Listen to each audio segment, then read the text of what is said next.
It takes away from the believability of the whole dialogue. I see. A conversation with God has to be serious. Well, at least believable. It's not believable that I've got Jean, Carl, and Bob right here? Well, I'll have to tell them that. Well, back to how you can tell a true psychic from a fake one. A true psychic knows and lives the prime directive. That's why if you ask her to bring back a long-lost love or read the aura of another person whose handkerchief or letter you have, a true psychic will tell you, "I'm sorry, but I won't do that. I will never interfere with, intervene in, or look in on the path walked by another. I will not attempt to affect, direct, or impact their choices in any way.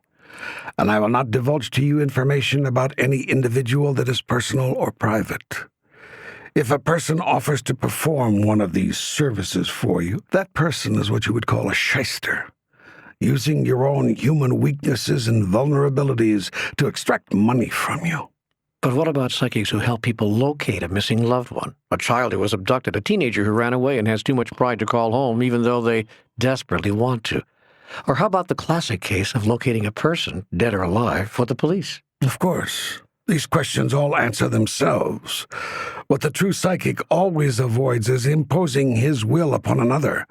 She is there only to serve. Is it okay to ask a psychic to contact the dead? Should we attempt to reach out to those who have gone before? Why would you want to? Well, to see if they have something they want to say to us, to tell us. If somebody from the other side has something they want you to know, they'll find a way to cause you to know it. Don't worry.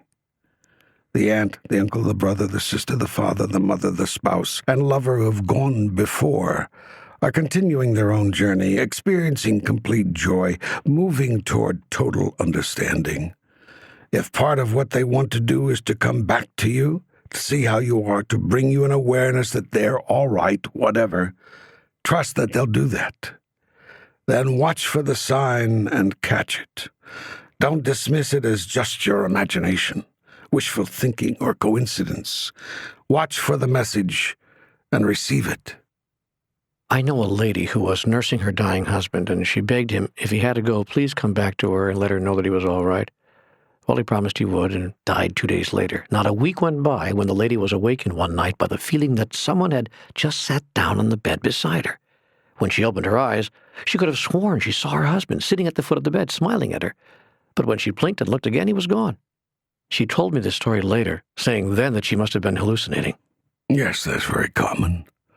You receive signs, irrefutable, obvious signs, and you ignore them, or dismiss them as your own mind playing tricks on you. You have the same choice now with this book. Why do we do that? Why do we ask for something like the wisdom